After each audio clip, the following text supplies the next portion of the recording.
Bonjour tout le monde, bienvenue à cette nouvelle vidéo de TAW 2016, édition WWF 1987, l'âge d'or, Go Home Week avant le King of the Ring. On va avoir un gros Primetime Wrestling avec un tag team match avec nos 4 lutteurs qui vont être en demi-finale et en finale lors du prochain show et qui vont être en demi-finale lors du King of the Ring. Donc King Kong Bundy qui va affronter Ricky Steamboat et le Magnificent Muraco qui va affronter Tito Santana. Les 4 vont s'affronter dans un combat par équipe lors de Primetime Wrestling qui je pense va être une bonne façon, je pense, de les mettre en avant. Je trouve qu'on est quand même assez... comment je dirais ça? Je nous trouve personnellement quand même assez ambitieux avec certains main events qu'on fait. Hein, c'est pas tout du Hogan à toutes les semaines. Puis ça, je pense que c'était une chose que je voulais faire. C'est-à-dire, on utilise Hogan, je pense à sa juste valeur en main event, mais il prend pas toute la place du show. Donc là, ce que je vois, c'est que Lanny Poffo est pas content de son push. Je sais pas, il est classé dans quoi, lui, là? On l'avait déjà mis, il est opener. On va le mettre lower mid-carder. Il y a eu quelques bonnes victoires, donc je le comprends d'être un petit peu irrité. Bon, donc, voilà, j'imagine qu'il va être content là. Pas trop regarder, mais c'était juste ça qu'il y avait dans mes courriels. Développement, ça va. Bon, les gars avec les morales, bon. Là, ça va être de voir. On va finir juste avec le fait que Piper va s'en aller. Tourner un film. Ça, c'est... ça, je pense que ça va être bien. On va continuer d'avancer, tiens. Jusqu'à Primetime Wrestling.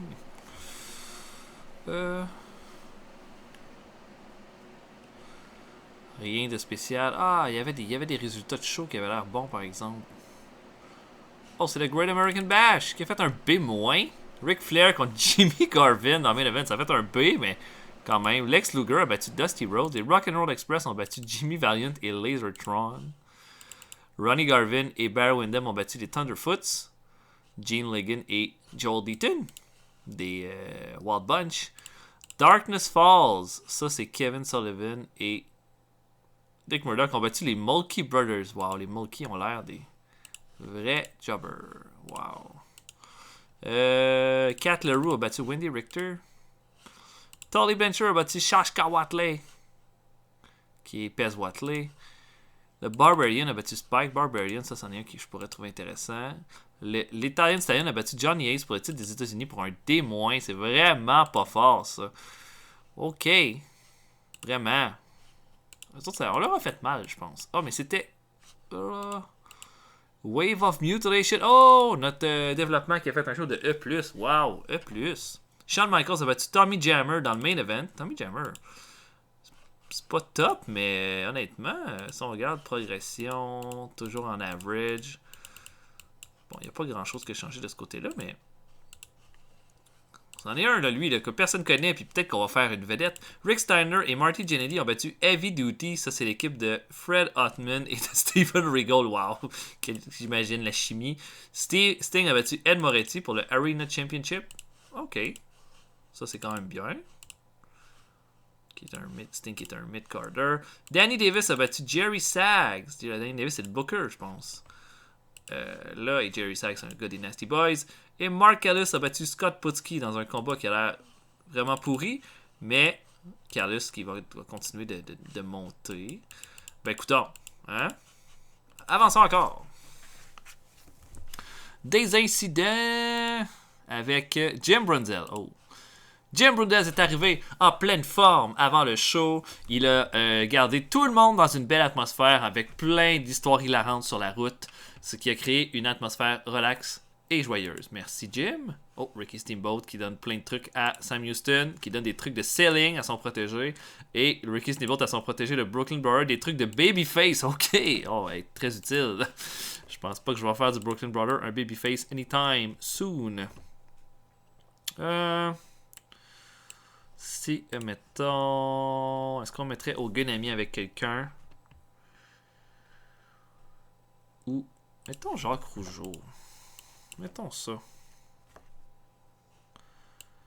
Si on mettait Jacques Rougeau comme Ted DiBiase. Non. OK, bon. En tous les cas, on book Primetime Wrestling et on se voit après tout le monde. À tantôt. OK, on débute ça. Combat de pre-show Sam Houston. Sam Houston là, qui est en train de devenir là, comme il doit avoir les stats là, qui augmentent à une vitesse folle en fait à force d'être protégé par Ricky Steamboat qui affronte Jeff Jarrett qui est déjà là des bonnes stats pour un gars qui est Enhancement Talent. Houston va battre Jarrett avec son Steerbuster à 9 minutes 26. Plus j'y pense, je me dis que Sam Houston, là, on pourrait peut-être essayer de faire de quoi avec lui dans le futur. C'est sûr qu'il n'y a pas beaucoup de star quality, il n'y a pas beaucoup de bonus qui viennent avec, mais je me dis si ça continue comme ça, peut-être que Steamboat va lui permettre de vraiment avancer. Donc un bon combat pour commencer ça. Le Corporal Kirchner affronte le Brooklyn Brawler et va le battre avec un... Et le Kirchner va battre le Brooklyn Brawler avec un Cobra Clutch à 7 minutes 13. Les deux vont améliorer leur performance skill. C'est un bon petit combat, là, rien de spécial, mais on va revoir Kirchner dans le ring cette semaine. On a ensuite un combat par équipe. Pierrot Jr. et Tom McGee affrontent les Wild Samoans. Performance de E- pour McGee. Ça, c'est la pure honte. Les Wild Samoans, évidemment, vont l'emporter à 6 minutes 28. Un bon petit combat. Disons-le comme ça. Et dernier combat de pre-show, le Dynamite Kid affronte Norwell Austin, un lutteur local. Belle performance du Dynamite Kid qui va l'emporter à 5 minutes 32 par soumission dans un bon combat. Voilà, donc voilà pour le pre-show. On va commencer ça avec un combat entre Kamala et Ted DiBiase, un bon combat où Kamala va quand même bien paraître. Belle performance pour Ted DiBiase. Sauf qu'au moment où Kamala commence à prendre le contrôle, la musique du Honky Tonk Man se fait entendre. Kamala est toute perdue, toute mélangée. DiBiase passe par derrière, fait un $1 Million Dream et va l'emporter sur Kamala. Ça va vraiment là, peut finaliser là, cette longue rivalité entre Kamala et l'Honky Tonk Man. Donc on va voir ça se terminer au King of the Ring. On a ensuite une promo de Piper qui dit qu'il vient de voir Ted DiBiase. Il a dit ça, c'est classique DiBiase, c'est-à-dire de profiter du moindre moment de faiblesse pour tricher, pour y arriver. Il dit qu'il lui reste 10 jours à la WWF avant de partir pour son film. Puis il dit que Ted DiBiase a dit que Piper avait pas l'esprit là, totalement pour être à la lutte. Ben, ce que Piper va dire, c'est qu'il y a toujours... C'est la lutte qui lui a permis d'avoir toutes les opportunités qu'il y a dans sa vie. Il n'y a rien de plus important pour lui que la lutte.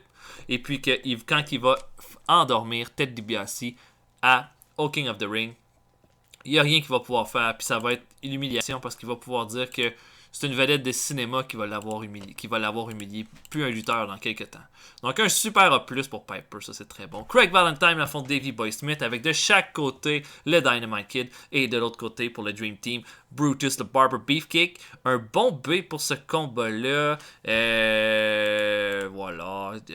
Valentine va mettre son performance skill, mais c'est Davey Boy Smith qui va surprendre Valentine avec un running power slam pour la victoire qui va l'emporter. Après le combat, Brutus Beefcake va vouloir intervenir, mais Dynamite Kid va se mettre devant lui et les Bulldogs vont être prêts à se battre et le Brutus Beefcake va simplement tirer son partenaire et s'en aller. Donc un match qui va augmenter la qualité de la rivalité entre les deux lutteurs. On a ensuite un combat entre Iron Mike Sharp et le Sergeant Slaughter qui va sortir quand même un bon combat de C+ de Mike Sharp. Il va l'emporter avec son Godbuster à 9 minutes 42. Dino Bravo va être pas mal aux alentours du ring, mais finalement ne va pas intervenir. Du moment que le combat va se terminer, cependant, Bravo va aller chercher le micro, va parler à Slaughter en lui disant « Tu m'as coûté le King of the Ring, c'est moi qui aurais dû remporter ce combat-là, puis c'est pourquoi je t'ai attaqué il y a 2 semaines, puis c'est pourquoi je vais continuer de t'attaquer jusqu'à temps que tu sois à mes genoux. La personne qui va devenir le prochain champion du monde d'ici 1 an, c'est moi, c'est pas toi. Je suis la personne avec le plus de potentiel à la WWF en ce moment. Blablabla. Bla, bla. Donc, les deux vont s'affronter au King of the Ring dans un combat qui devrait être, ma foi, plutôt bon. Il y a une bonne promo de ça. De Dino Bravo. On a ensuite Mean Gene Okerlund qui reçoit les Hacksaws, l'équipe de Butch Reed et de Jim Duggan qui disent que les Wild Samoans, c'est des vrais animaux, mais c'est probablement l'équipe la plus expérimentée de la WWF, mais eux, ils sont en montée, ils s'en vont là pour gagner, ils s'en vont là pour leur donner une leçon, et évidemment, les les Wild Samoans vont se pointer, ça va commencer encore une fois à se pousser, le gros bras, mais là cette fois-là, Afa et Sika vont avoir une noix de coco qui vont exploser sur la tête de Butch Reed, Jim Duggan va regarder l'état de son partenaire, et après ça les Wild Samoans vont se mettre à 2 contre 1 sur Duggan pour le tabasser un peu. Voilà, c'est comme ça que ça va se passer. Un bon petit B-, je pense que c'est une rivalité tout à fait typique là, qu'on va avoir entre ces deux équipes-là. Les Southern Bruisers affrontent les Highlanders. Pardonnez-moi. Les Highlanders vont être accompagnés de Paul Orndorff pour ce combat-là, qui va être leur partenaire pour affronter Keiji Muto et le Communist Party au pay-per-view. Et les Highlanders vont aller chercher leur plus grosse victoire contre les Southern Bruisers, alors que Haku va faire abandonner Manny Fernandez avec le Tongan Dead Grip. La meilleure performance, en fait des bonnes performances de pas mal tout le monde. Un bon B, là, c'est vraiment un... En tout cas, les combats ont extrêmement des bonnes notes ce soir. Bob Orton va améliorer sa technique, Manny Fernandez son performance skill. Et les Highlanders vont chercher une grosse victoire qui, je pense, devrait être pas mal payante. Ensuite, on a Coco Beware qui va affronter Hercule, un rematch pour leur combat du King of the Ring. Encore une fois, Beware va surprendre Hercule avec un Bird Buster pour la victoire. Sauf que immédiatement, Coco Beware va gagner sa victoire, va être avec la foule. Sauf que boum! En revenant, Adrian Adonis l'attaque sur la rampe et va lui faire l'enfermer dans un Good Night Irene. On va juste l'entendre crier: tu te prends pour une superstar, tu vas pas voler mon spot. On sait qu'Adonis est extrêmement frustré de ses 2 défaites contre Ricky Steamboat. Et lui, il pensait qu'il était sur le bord de devenir une grande vedette, une grande légende là, qui se fait arrêter. Et puis là, devient complètement parano quand quelqu'un commence à monter les échelons. Donc, un bon B-. Et notre main event, bon, ça nous fait un B- aussi. J'étais un peu déçu, alors que tous nos autres combats étaient meilleurs. King Kong Bundy et le magnifique Muraco affrontent Ricky Steamboat et Tito Santana. Bon, Steamboat et Tito Santana en équipe, ça marche pas. Pourtant, Santana fait une différence de C. B pour Steamboat, B pour le magnifique Muraco. C'est les Faces qui vont l'emporter, alors que Steamboat et Bundy sont les 2 lutteurs locaux, se battent en bas du ring. Bundy a le contrôle, va projeter Steamboat contre le ring, mais Steamboat va comme passer sous les cordes et ça va être le compte de 10 pour l'arbitre. Donc c'est comme ça que ça va se terminer. Bundy et Muraco perdent par count out. Les moins dans ce combat-là, c'est quoi? Il y a beaucoup de holding back. J'imagine que c'est parce que j'ai pas mis le combat assez long. Je sais pas. Pas beaucoup de selling. Bah, ok, il y a quand même pas mal de moins. En tous les cas, Steamboat et Santana vont l'emporter après le combat. Bundy va être absolument furieux. Martel va venir parce que Bundy va commencer à attaquer Santana furieux alors que Steamboat et Muraco vont se battre en bas du ring. Martel va vouloir intervenir, sauf que Bundy va étamper Rick Martel et va lui faire un splash directement sur les matelas. Santana va regarder l'état de son partenaire. Encore une fois, Bundy qui a tabassé le pauvre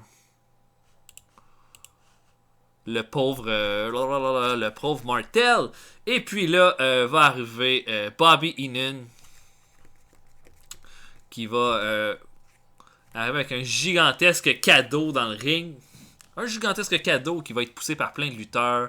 Le cadeau va être monté dans le ring. Bobby Heenan va dire: écoute Hogan, j'ai quelque chose pour toi. Le plus gros cadeau que tu peux pas vouloir. Et puis bon, Hulk Hogan va arriver au ring. Il va regarder un peu la foule un peu partout, là, comme il a toujours l'air. Il va dire: à quel jeu tu joues ce soir, Heenan? Encore un autre jeu. Et puis Heenan dit: non, je joue pas de jeu. Je t'offre ce soir le cadeau de ta vie. Je t'offre quelque chose que tu n'as jamais eu et que tu as toujours voulu avoir. Puis Hogan va dire: si tu parles du championnat du monde, je l'ai déjà eu. Je suis probablement un des plus grands champions de tous les temps.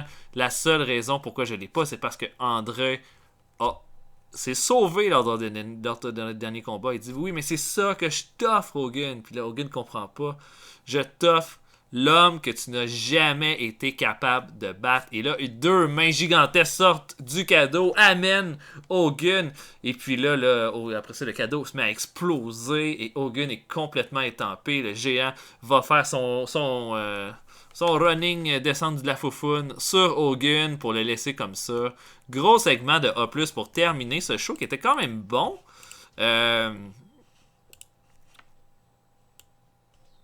Blablabla. Ça nous fait un B+, qui augmente notre popularité dans 4 régions. Bon show! Bien content à 23 500 personnes qui vont être venues se pointer la fraise pour ce show.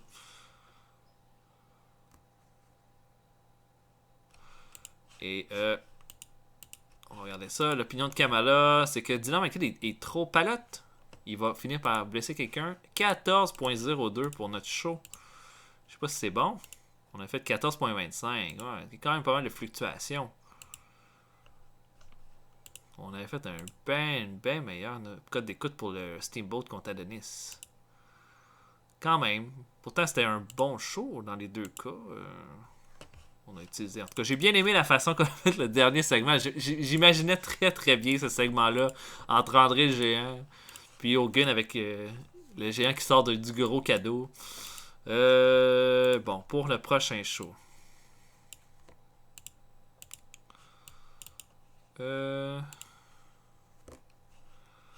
On avait-tu mis... On n'a pas fait un combat entre Billy... On a fait un combat entre Billy Jack Haynes et Jim Neidhart, puis un entre Bret Hart et Billy Jack Haynes. Je suis tenté de refaire un combat avec Bret Hart. Ouais. Un autre combat Billy Jack Haynes contre Bret Hart, mais cette fois à Superstars of Wrestling dans le main event. Et on va avancer. En tout cas, je trouvais qu'on avait... Oh, c'était une bonne façon là, de finir un peu là, bien les choses. Oh! Recently... Un sondage a eu sur Internet pour savoir... En 87. A eu pour savoir ce qui était le lutteur le plus divertissant dans le monde. Et c'est Roddy Piper qui a gagné ça. Eh ben!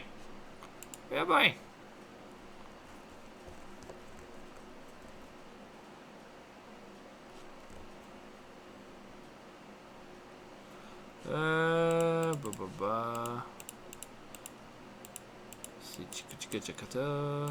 On va continuer d'avancer ça.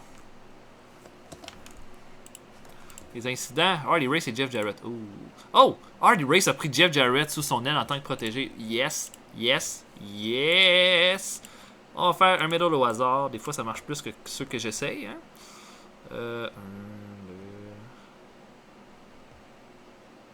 Avec George Steele, bon vétéran. Tiens. Et Tama. Non. Eh bien. En tout cas, je book Superstars of Wrestling. On se voit tantôt tout le monde. Ok, on ouvre le show avec Michael Hayes qui affronte Scott Putski qu'on vient de signer là, et qui va faire une performance assez terrible. Mais Hayes commence quand même bien paraître du C+. Il va l'emporter par pinfall à 7 minutes 5 dans un combat de pre-show tout à fait correct. Lady Demolition va affronter deux lutteurs de notre développement aussi, Marty Jannetty et Rick Steiner. Bon combat de C. Les Demolition vont l'emporter évidemment avec le Demolition Decapitation sur Rick Steiner pour la victoire. Demolition Axe va améliorer son performance kill, donc ça c'est très bien.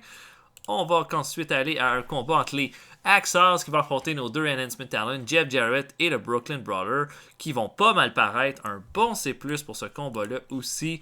Old Glory Knee Drop de Duggan sur le Brooklyn Brawler pour la victoire. Et le dernier combat de pre-show, Adrian Adonis va affronter Scott Armstrong, un lutteur local, dans un bon combat. Il va le battre avec son Adorable Dog à 8 minutes 48. Donc Adonis qui va faire des bons combats de pre-show en fait qu'on a eu là-dessus.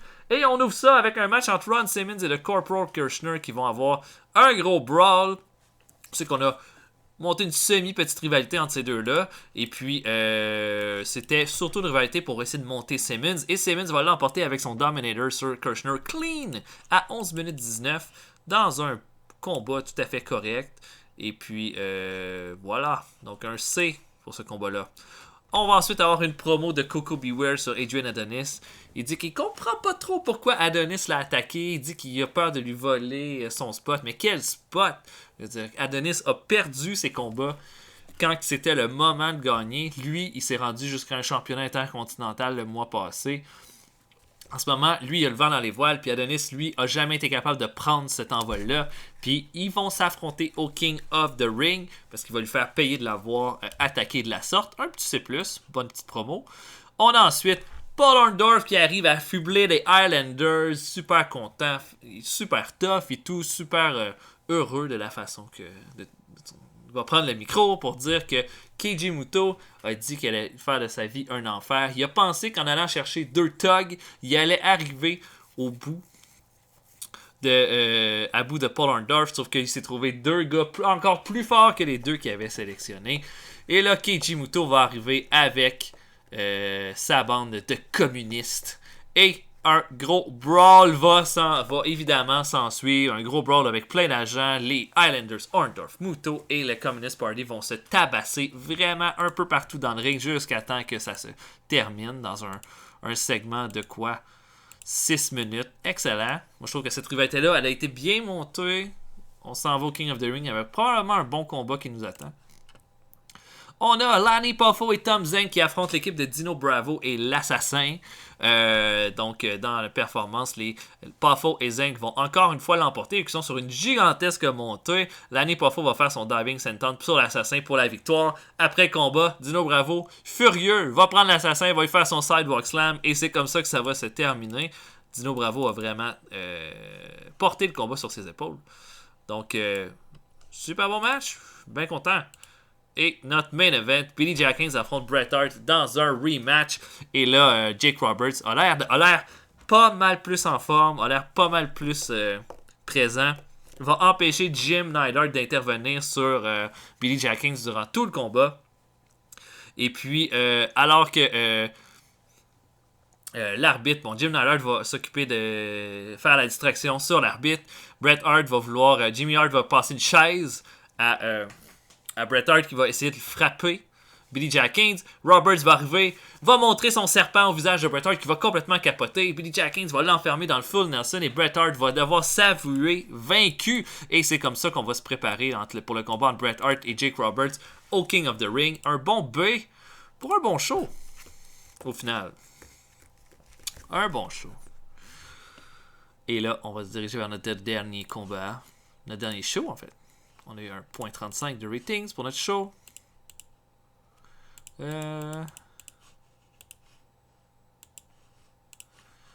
Pourquoi pas un combat par équipe? Pourquoi pas? Si on avait Jim Powers et Paul Roma, mettons. C'est sûr qu'en ce moment, ils sont plus faire valoir parce qu'on a d'autres équipes qui ont comme vraiment pris de la place, en fait. Puis, contre quelle équipe on pourrait les mettre?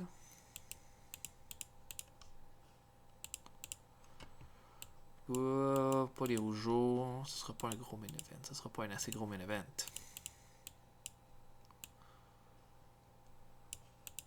Tiens, on va hyper Harley Race puis Honky Tonk Man avant le pay-per-view. Donc on va le remettre dans un combat contre les Young Stallions. Ça devrait être un bon match aussi. Peut-être pas génial, mais un bon match. Des incidents. Harley Race et Jeff Jarrett. Harley Race a donné des trucs pour être un babyface à son protégé Jeff Jarrett. Hey, merci Harley. Vraiment, on a des bons vétérans là, dans cette partie-là. Parce que j'ai vraiment pas tant que ça dans ma partie WCW. Ok, profitons du fait qu'on a un bon vétéran avec Kill Billy Jim. Mettons qu'on essaierait de le mettre avec le Sergent Slaughter. Non, maudine. Hein? Ok, donc je book sur Wrestling Challenge. On se voit tout de suite après. À tantôt tout le monde. Ok, on va commencer ça avec un match entre Shawn Michaels et Siva Afi. Siva Afi, c'en est un qu'on sert pratiquement jamais. Là, je me suis dit, bon, on va profiter de Michaels, qui a quand même une petite notoriété. On va faire gagner Afi, qui est un vétéran. Afi va l'emporter dans un combat correct de 2. Il va améliorer son performance skill avec ce combat-là.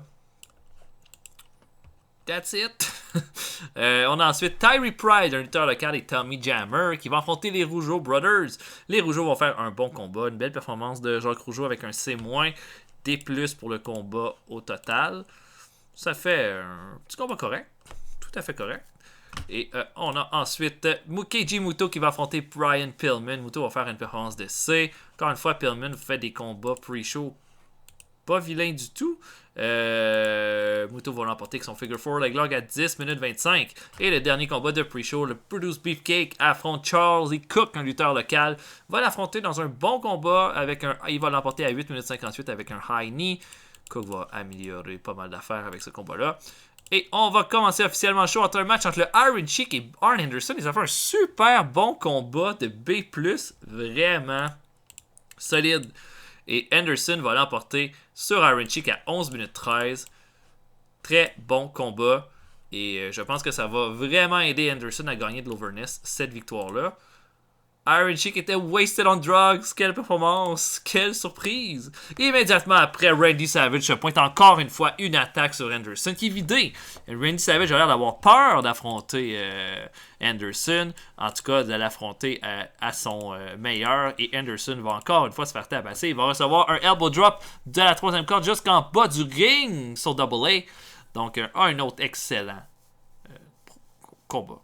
Brian Blair affronte Jim Neidhart et c'est Neidhart qui va l'emporter à 14 minutes 19, un long combat avec le Invil Flatliner. Bon petit combat de B-, belle performance de Jim Neidhart dans ce combat-là. Et on va se diriger vers notre main event, un autre très bon combat, un B avec les Young Stallions qui vont affronter Harley Race et Honky Tonk Man. Race va sortir une performance de B+, qui est absolument géniale. Les Young Stallions, on va leur trouver quelque chose éventuellement, c'est juste que là, en ce moment, il y a d'autres équipes qui cognent à la porte. Et puis, Race va battre Roma avec un power driver dans un combat de 15 minutes 15. Bien content des performances de tout le monde là-dedans. Honky Tonk Man, Harley Race et Jim... Okay. Honky Tonk Man améliore sa technique, mais Harley Race et Jim Power, leur performance skill. Vraiment très bien. Et après le combat, Harley Race va prendre le micro pour dire Superstar Billy Graham, ça s'en vient le King of the Ring. C'est dans 2 jours. Et laisse-moi te dire que si tu penses que tu vas me surprendre au King of the Ring, moi je vais avoir quelque chose qui va te surprendre. Toi! Et on termine le tout avec on fait un B+, pour notre B-show. C'est vraiment, vraiment le fun. Je suis très, très content du résultat. Et, mon Dieu, Arn Anderson contre Iron Sheik a fait un B+. Ça, c'est vraiment solide. Bon, Arn Anderson n'était pas content parce que le Sheik était sa drogue. Mais bon, il est comme ça. Hein? Randy Savage dit que Brian Blair ne connecte pas avec les fans. OK. L'incident avec le Iron Sheik. Une amende. Une autre amende pour le Iron Sheik. Cette fois-là, il était pas content d'avoir une amende. Il était pas content ni déçu. Il s'est juste rien passé.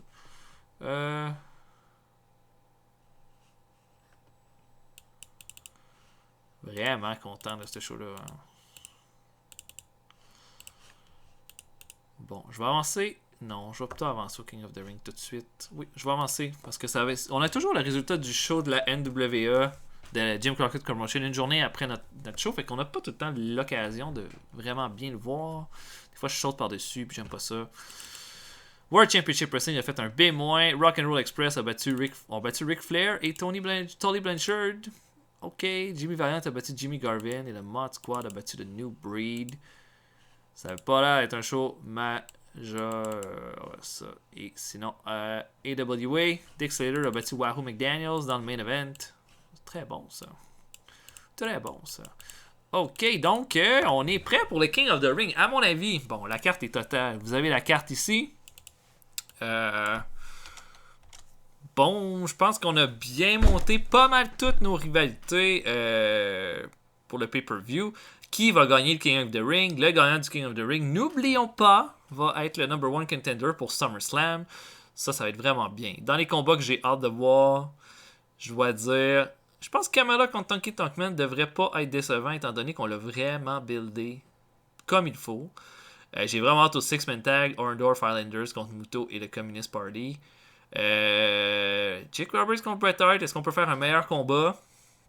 Et King of the Ring, est-ce que ça va être bon ou ça va être décevant? Anderson contre Randy Savage pourrait être, à mon avis, le match of the night. Un A, facile, peut-être même, qui sait, un A+. Chose de certaine, c'est qu'Anderson, là, on s'est vraiment bien servi de lui ce mois-ci. J'imagine qu'il doit être pas mal content de son utilisation aussi, là, parce que quand même, il a fait, évidemment, la rivalité du titre intercontinental, vu qu'on commence à avoir énormément de stock dans nos shows, des fois j'aime ça avoir Randy Savage qui tant qu'il va être champion intercontinental va peut-être lutter va aider à monter la qualité de nos autres shows. Chose est certaine, je pense que ça devrait être un bon pay-per-view, possiblement notre meilleur avec André Géant contre Hulk Hogan pour l'ultime fois, là, notre 3e pay-per-view qu'on va l'utiliser, mais cette fois, je pense que non seulement la dernière fois, contre à Brawl Fest, ça avait fait un A. Ça s'était terminé par disqualification. Le combat contre à WrestleMania a fait un B+. J'ai l'impression qu'on se dirigerait vers un A pour ce show-là aussi, en espérant que ça se passe comme ça. En tous les cas, j'espère que vous avez apprécié. On se voit pour un prochain épisode bientôt. Laissez des commentaires, likez la vidéo si vous avez apprécié et on se voit une prochaine fois. Salut tout le monde, à la prochaine.